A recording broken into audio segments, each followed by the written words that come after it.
우리가 지난주에 공부한 창세기 15장에서 아브라함은 하나님으로부터 하나님의 약속에 대한 확실한 언약의 계시를 받았습니다.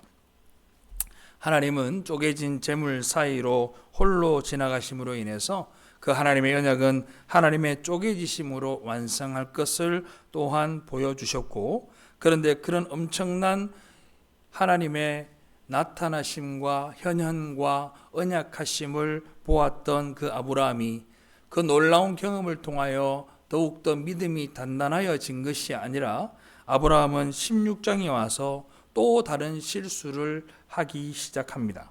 그 실수의 내용이 뭐냐면 아내 사레가 자신이 임신하지 못하는 것을 알고 하갈을 그의 침소에 드렸고, 아브라함은 그걸 받아들임으로 인하여 하나님이 주신 아들이 아닌 이스마엘을 낳는 그런 실수를 범해버리고 맙니다. 이 모습이 우리가 오늘 말씀을 통해 보아야 할 모습인데, 사람들이 볼 때에 사람의 방법, 합리적이고 실용적인 방법들이 하나님이 원하시는 것이 아니라는 것을 우리가 잘 알고 가기를 주님의 이름으로 축원합니다.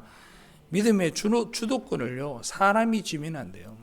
믿음의 주도권은 변동성이 있어요. 하나님의 주신 그 믿음은, 여러분들이 주신 믿음은 똑같은 믿음을 주었지만, 그 객관적 믿음을 받았지만 우리의 삶은 주관적으로 다 다르게 나타납니다. 그래서 믿음의 주도권을 인간이 지게 되는 순간 우리는 다 죽을 수밖에 없는 존재가 되는 거예요. 올바른 믿음을 가질 수가 없어요. 그래서 우리의 주도권을, 믿음의 주도권을 누가 가지고 있다? 하나님이 가지고 있다. 오늘 본문의 내용도 마찬가지로 오직 하나님의 은혜로만 탄생하게 되는 약속의 자녀인 교회의 탄생 이야기를 예시하고 있는 그림이라고 할 수 있습니다. 사라와 하갈, 이삭과 이스마엘의 이야기는 율법으로, 다른 말로 얘기하면 인간의 힘을 의지하여 행복에 이르려 하는 자들과 반대로 오직 하나님의 은혜로만 행복한 그 행복의 근원을 삼게 되는 교회의 이야기라고 말할 수 있습니다. 그런데 여러분들이 한번 생각해 보십시오. 약속의 자녀인 교회의 탄생을 왜 행복이라는 단어와 대조해서 사용하는가? 언약은 분명히 하나님의 언약을 쫓아가고 하나님의 백성된 자들이 모이는 곳이 교회인데, 그 죄인들이 참된 행복으로 가는 것이 바로 우리의 구원의 모습인데, 그 행복의 기준이 뭐냐?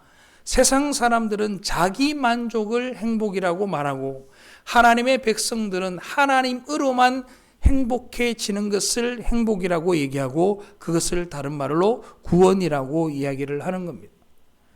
그 행복을 우리가 깨닫지 못하면 우리는 구원받은 대상들이 아닙니다. 구원은 죄로 인해서 엉뚱한 행복을 쫓느라 고통 속에 빠진 사람들이 하나님의 은혜로 인해서 참 행복의 자리로 옮겨지는 겁니다. 우리가 이 땅에서 한번 살아보세요. 참 행복이라는 것이 있습니까? 길게 가야 몇 달, 며칠, 몇 시간입니다.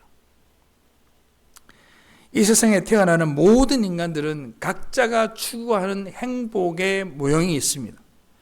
그리고 모두 그 각자의 행복의 정상에 오르는 것을 목표로 하고 살아갑니다. 그리고 열심히 살아갑니다. 어떤 사람은 생각만 하고 열심히 하지 않는 사람도 있지만, 대부분의 사람은 자신의 행복의 모양을 따라서 발길을 옮기고 힘을 다해 살아갑니다. 그리고 그것을 성취할 때마다 행복감을 느낍니다. 쾌감을 느낍니다. 만족감을 느낍니다. 그리고는 이렇게 말합니다. 행복하다라고 얘기를 합니다. 그런데 예수 그리스도의 은혜를 아는 사람들은 참 행복은 오직 예수 그리스도를 믿고 그분께 순종하는 것을 통해서만 내게 올 수 있다는 것을 알고 예수님만 의지하고 그분 앞에 항복하는 삶을 살아가는 거예요. 세상에서 바라볼 때는 그게 왜 바보처럼 보이느냐? 세상과 투쟁하여 살아가지 아니하고 마치 세상에 굴복하는 것처럼 보여지기 때문에 사람들은 그것을 우리에게 바보라고 이야기를 하고, 무지하다 이야기하고 멍청이 같다라고 때로는 이야기를 하는 겁니다.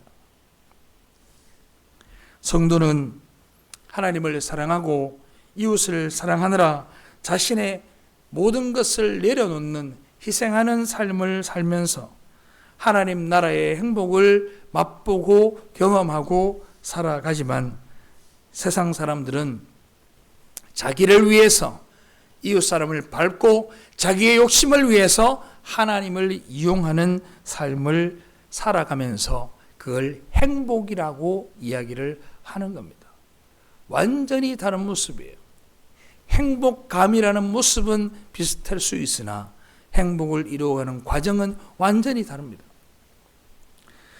하나님의 교회의 탄생이 오직 하나님의 은혜에 의해서만 가능하다고 하는 성경 전체의 기술은 타락한 인간이 진짜 행복한 자리로 옮겨지는 일이 인간의 노력이나 열심에 의해서 되는 것이 아니라 오직 하나님의 은혜의 왕노로서만 가능하다라는 걸 성경은 우리한테 말하고 있는 거예요.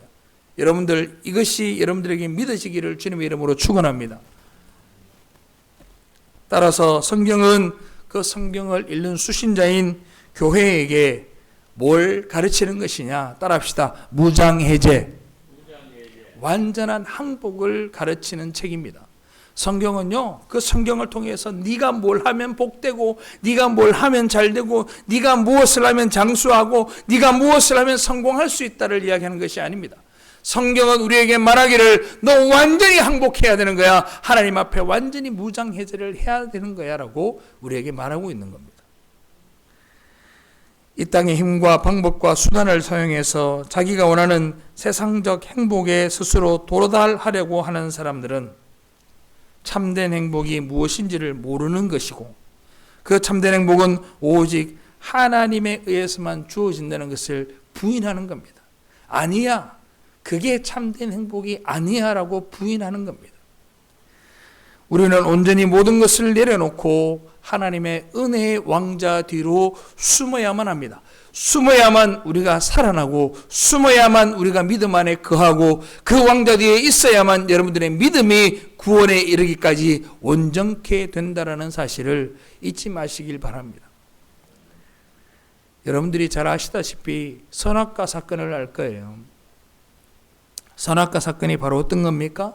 하나님께 완전히 의존하고 하나님께 완전히 기대어서 살아가는 인생을 살아가는 것을 거부하고, 자신의 방법으로, 자신의 생각으로 스스로 선악을 분별하여 스스로의 힘으로 행복과 만족에 이르겠다라고 하는 하나님에 대한 반란이었습니다. 그것이 결국 무엇을 낳았습니까? 사망을 낳게 된 겁니다. 타락한 사람들은 이 아담처럼 자꾸 자기 쪽에서 무언가를 내어놓습니다. 무언가를 자꾸 내어놔요.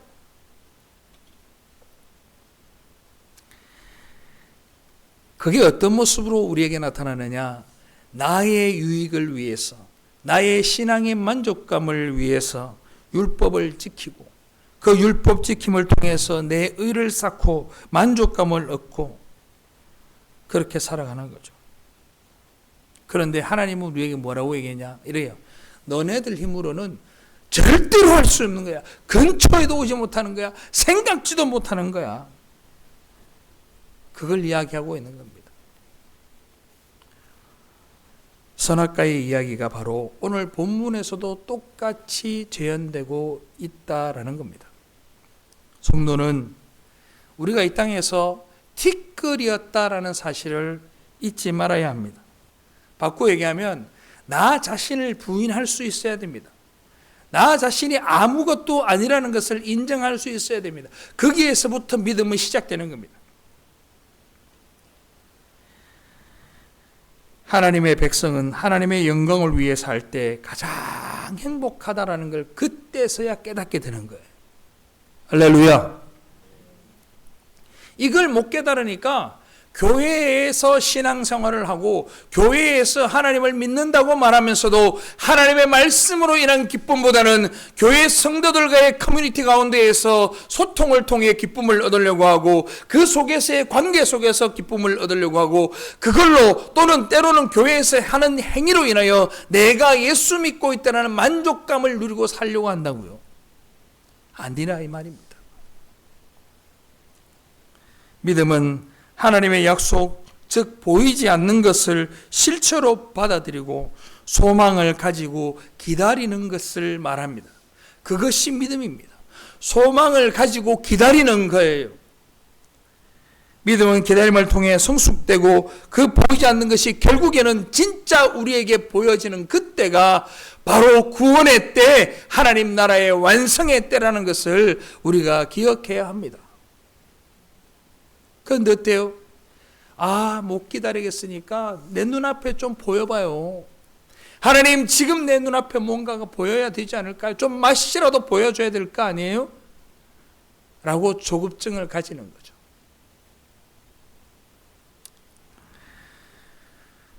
그 조급증을 가지고 있는 사람들은 그 기다림의 시간이 너무나 초조하고 때로는 절망스럽기까지 한 거죠.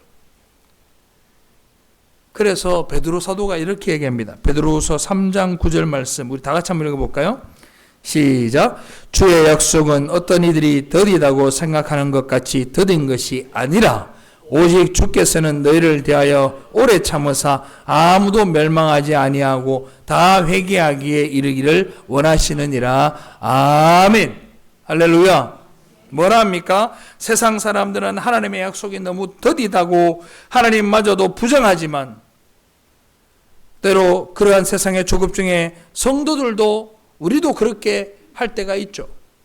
그런데 말씀 가운데 베드로 사도의 고백처럼 하나님의 더딤은 세상을 향한 하나님의 참으심과 기다리심이지 여러분들이 기다리고 여러분들이 더디다고 이야기할 것이 아니다라는 겁니다. 창세전에 택함을 받아서 부르심을 받은 저와 여러분들은요, 하나님의 백성으로 잘 성숙되고 완성되어서 하나님의 품에서 자유롭게 거할 수 있도록 하나님의 정해놓으신 하나님의 최선의 때에 하나님께서 여러분들의 모든 삶을 통해 하나님의 뜻을 이루어 가시는 줄로 믿습니다.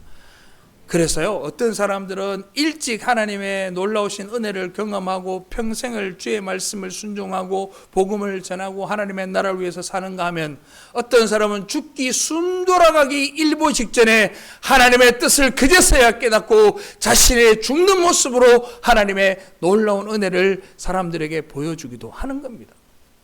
그런데 그 시간들을 늦게 만났다고 누가 그를 정죄할 것이며 일찍 만났다고 누가 그에게 상을 베풀 수 있단 말입니까? 여러분들 구원받은 모든 백성들은 창세전에 여러분들이 택하여 부르심을 받은 줄로 믿으시기를 바랍니다. 이런 놀라운 은혜 가운데 살아가는 것이 예수 믿는 사람들의 모습이에요. 그래서 역사는 하나님의 기다림의 시간이라고 말해도 과언이 아닙니다. 하나님의 기다림은 반드시 성도의 기다림을 수반합니다. 하나님은 여러분들을 완성시켜 가시는 분이시고 항시 여러분들을 통하여 하나님의 영광이 드러나기를 원하시는 분이에요.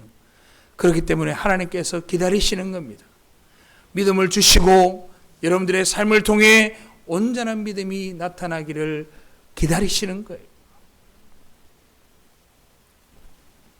그러니까 참된 행복은 오랜 기다림의 믿음을 지나서 우리에게 주어지는 겁니다. 우리 깨로 얻을 수 있는 것이 아닙니다. 우리의 합리적인 행위로서 얻어질 수 있는 것이 행복이 아닙니다. 우리에게 주어지는 참된 행복은 하나님께서 주시는 은혜가 나를 이끌고 가서 결국에는 참된 행복으로 이끈다라는 사실을 우리가 잘 알아야만 합니다. 그러니까 옆 사람하고 인사합시다. 조급해하지 맙시다. 조급해하지 맙시다. 하나님은 아브라함에게 쪼갠 고개 사이를 횃불의 모습으로 나타나서 지나시는 엄청난 언약 의식을 나타내 보이셨습니다.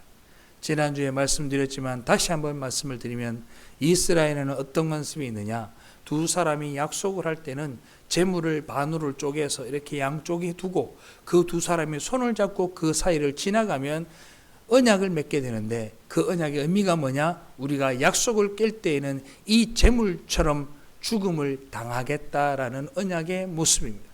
그런데 그 언약의 자리에 하나님이 홀로 지나시며 당신께서 이 언약을 완성시킬 것을 우리에게 보여줬다고 저는 여러분들에게 말씀을 드렸습니다. 그런데 그 엄청난 언약 의식을 보여주고 난 다음에 그럼 어떤 일이 일어나야 되죠? 막 그 다음날 갑자기 막 임신이 한다든지, 갑자기 임신도 안 하고 애가 나온다든지, 그런 놀라운 기적이 나오면 얼마나 좋겠어요. 그런데 그 언약을 주시고 난 다음에도 10년 동안 입덧 한 번 없고, 그 10년 동안 사례의 몸은 점점점 메말라 경수가 끊어져 임신할 수 없는 지경에까지 이르게 됩니다.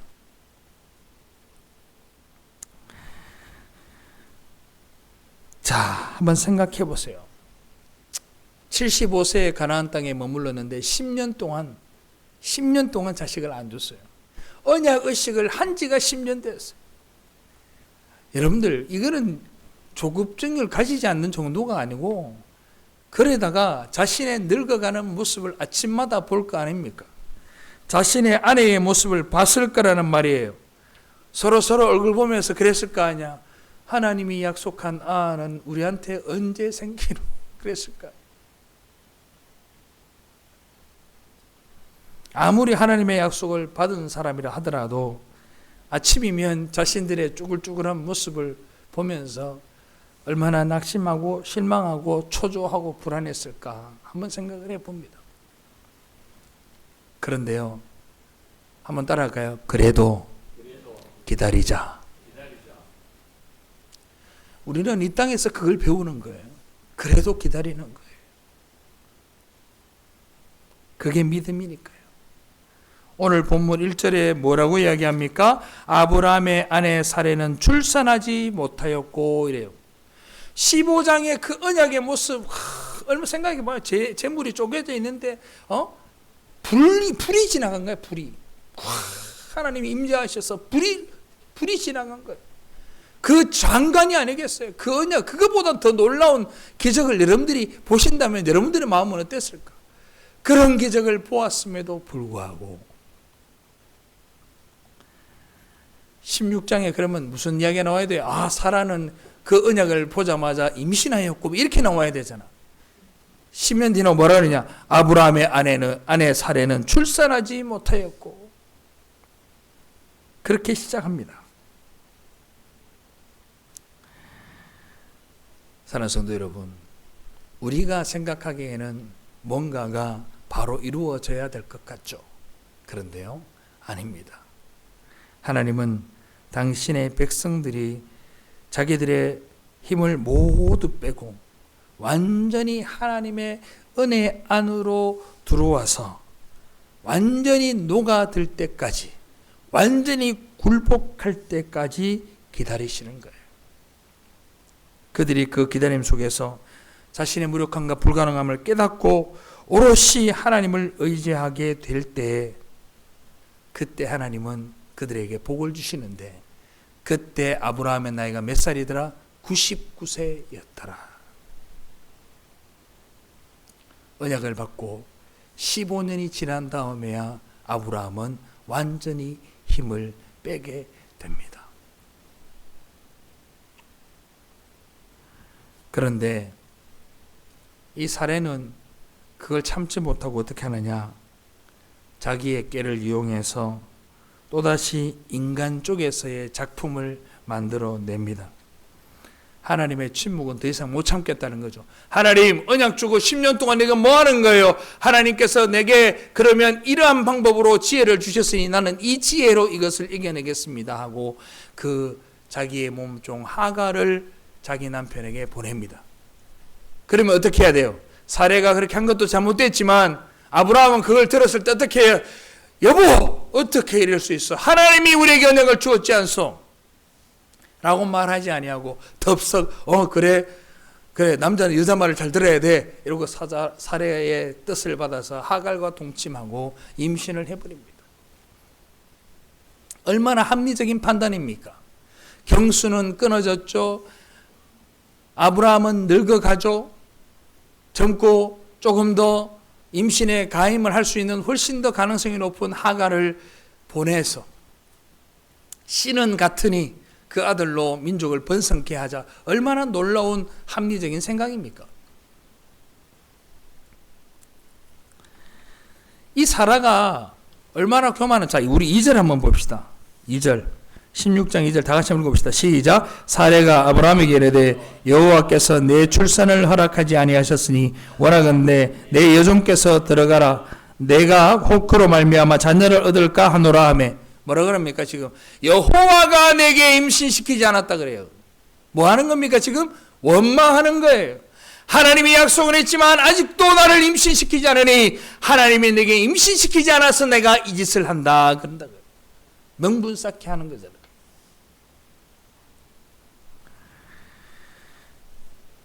그런 원망과 불신이 있는 거죠.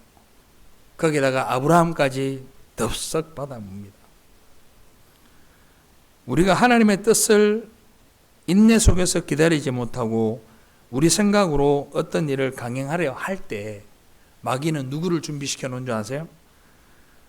마귀는 항상 우리가 덥석 물 수 있는 아주 매력적인 안을 우리에게 딱 내어 놓습니다.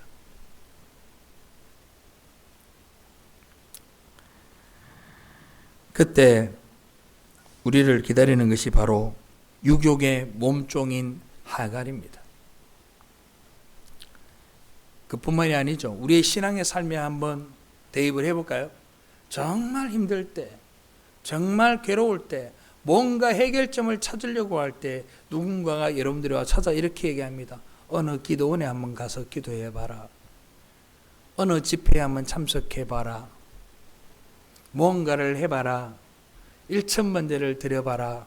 헌금을 얼마 해봐라. 40일 철야기도를 한번 해봐라. 이런 것들이 바로 어쩌면 하갈의 모습으로 여러분들에게 속삭이는 것일 수도 있습니다.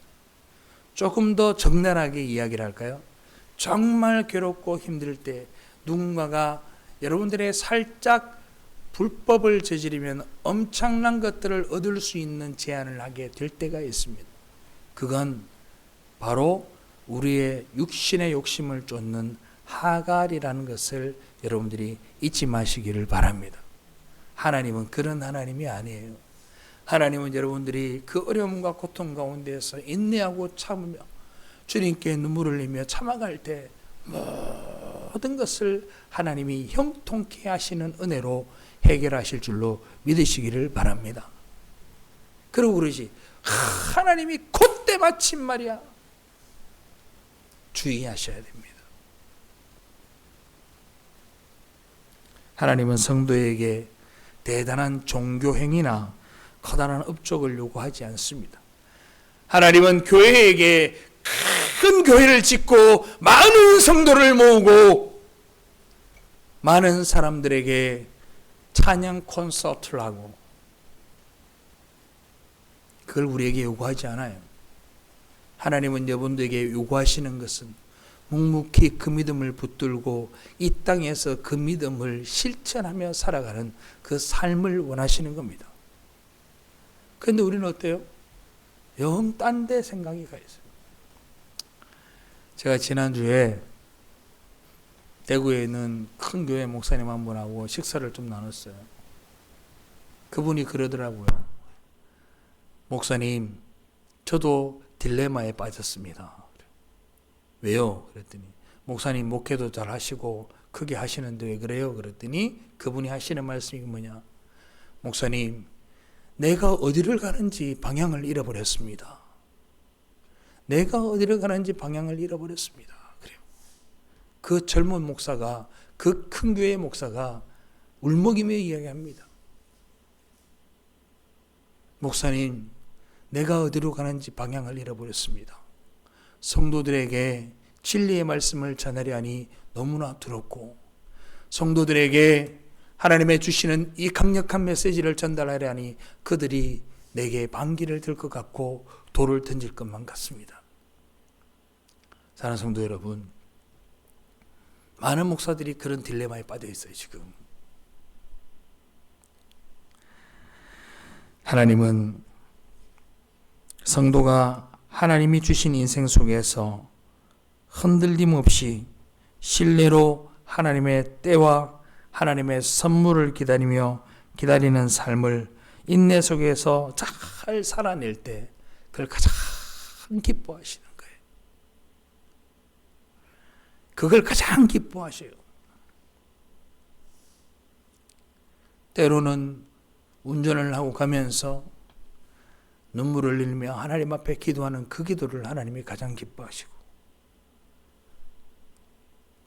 때로는 집에 방바닥을 닦다가도 가족들을 위해서 기도하다 눈물을 흘리는 그 기도를 하나님이 기뻐하시고,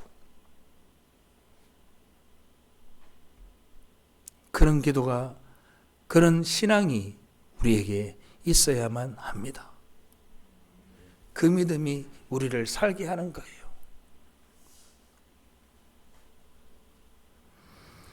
보이지 않는 하나님의 나라를 보고 있는 것처럼 살아가는 삶. 하나님 나라의 삶의 원리인 사랑하고 섬겨주고 참고 인내하며 잘 기다리는 삶이 우리 성도가 이 땅에서 살아내야 하는 천국의 모형을 사는 삶입니다.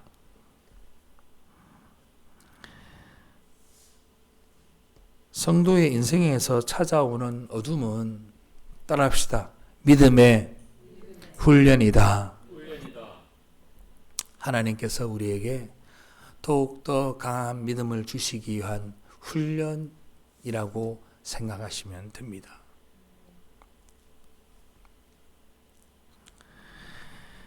그때 우리의 삶에서 여호와의 빛이 빛나게 되는 거거든요. 그런데 아브라함은 어떻게 했느냐? 자가 발전하는 거예요. 스스로 뭔가를 해서 내게 하나님의 영광의 빛이 드러나기를 원했던 거죠. 힘이 남아 있었던 거예요. 그런데 그런 삶은 절대로 하나님 나라의 행복을 가질 수가 없습니다. 완전히 행복하기 전에는 절대 하나님 나라에 들어갈 수 없습니다. 제가 결단코 이야기합니다. 하나님 나라에 들어갈 수 있는 사람은 완전히 하나님께 항복된 자만 들어갈 수 있습니다. 믿으면 아멘. 나를 드러내지 마세요.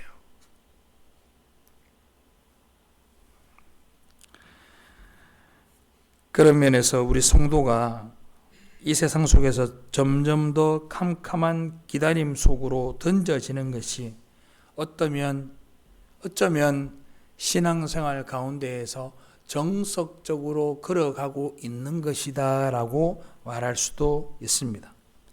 그건 내가 하나님의 은혜를 받았다는 것이 내가 이 땅에서 잘되고 건강하고 못되고 아픈 거랑 아무런 관련이 없어요. 아무런 관련이 없어요.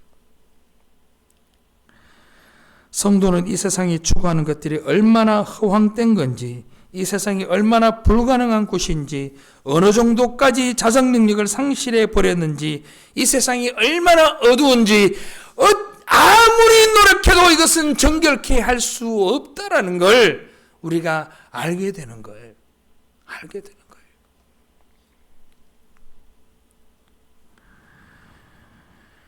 그래야 내가 부인되고 자기의 욕심이 부인되고 하나님 나라만 볼 수 있는 거거든요. 진짜 명심하셔야 돼요. 이게 분명한 기독교의 신앙임에도 불구하고 사람들은 그렇게 생각하지 않는 것 같습니다. 신비한 걸 체험해보라고 이야기합니다. 눈에 보이지 않는 예수만으로 만족이 안 된다고 눈에 뭔가 보이는 것을 달라고 기도하라고 합니다. 내 욕심을 위해서 하나님마저도 끌어들여서 하나님이 내 뜻대로 움직여지기를 기도합니다. 긍정적 사고방식을 가지고 열심히 하면 된다고 얘기합니다. 그 긍정적 사고방식을 하나님이 주신 거니까 긍정적으로 살면 모든 것이 이루어진다고 얘기합니다. 땅에 풍요를 쟁취하라 합니다. I can do it. 나는 할 수 있다를 계속 외치라고 이야기를 합니다. 죄송한데 기독교는요 그런 종교 아닙니다. 따라합시다. 기독교는 해도 안 된다 를 배우는 기독교입니다. 기독교는요 우리가 아무리 해서라도 내 뜻대로 하여도 내가 할 수 있는 것이 없구나를 배우는 거예요. 그게 기독교예요. 근데 여기 와서 뭐예요? 우리 기도하면서 그러잖아. 이 땅에서 얻을 수 있는 것들을 주님 앞에 다 쏟아내놓고 하나님 이것도 주시고요 이것도 주시고요. 그런 종교가 아닙니다.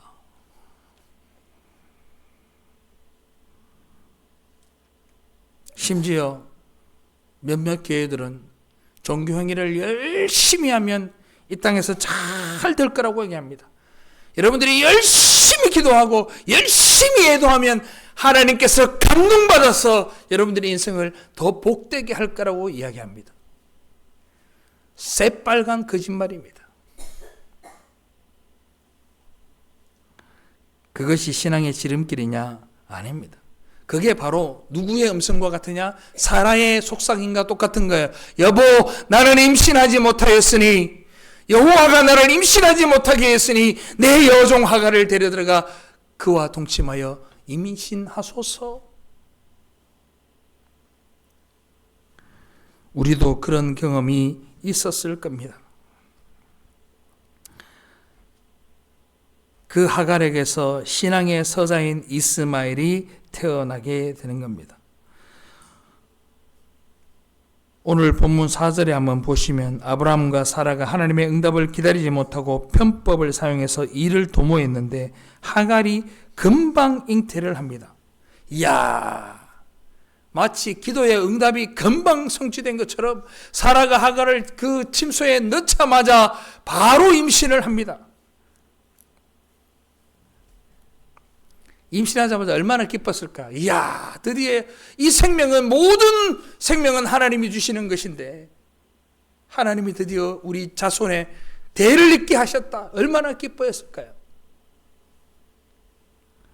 이게 뭐와 같으냐? 우리가 기도해서 신비적인 체험을 하고 내가 기도해서 어떤 결과가 나오고 내가 뭔가를 해서 어떤 결과가 나오면 우리가 얼마나 짜릿해하냐고요. 그거랑 똑같단 말이에요.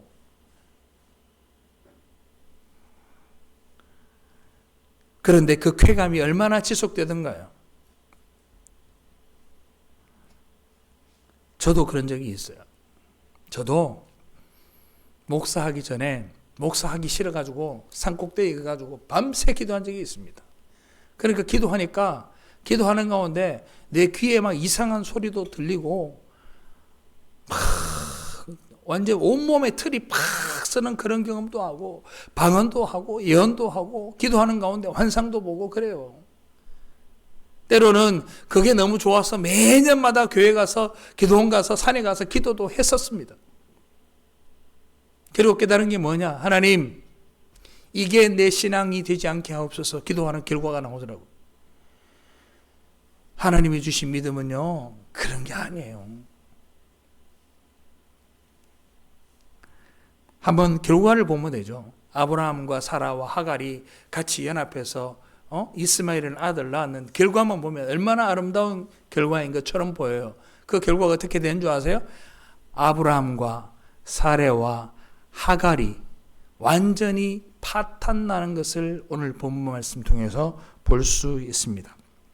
사라는 자기가 아브라함한테 하갈을 받아라 해놓고도 무슨 이야기를 하느냐? 아브라함을 원망하며 그에게 모든 책임을 돌립니다. 한번 5절 한번 보세요. 내가 받는 모욕은 당신이 받아야 옳도다. 내가 나의 여종을 당신의 품에 두었거늘 그가 자기의 임신함을 알고 나를 멸시하오니 당신과 나 사이에 여호와께 판단하기를 원하노라. 지가 알아 해놓고는 임신했다고 날 무시한다고 막 내 이런 모욕은 당신이 받아야 되는 거 아니냐 그래요. 그러니까 아브라함이 뭐라 그래요? 6절 보세요. 당신의 영은 당신의 수중에 있으니 당신의 눈에 좋도록 해라. 그럽니다. 네가 하지 않겠나? 그리고 네 종아이가 네가 알아서 해라. 이렇게 얘기하고 있는 거예요. 그리고 어떻게 사례가 임신한 그 여자를 쫓아내버립니다. 이 관계가 완전히 박살이 나버린 거예요.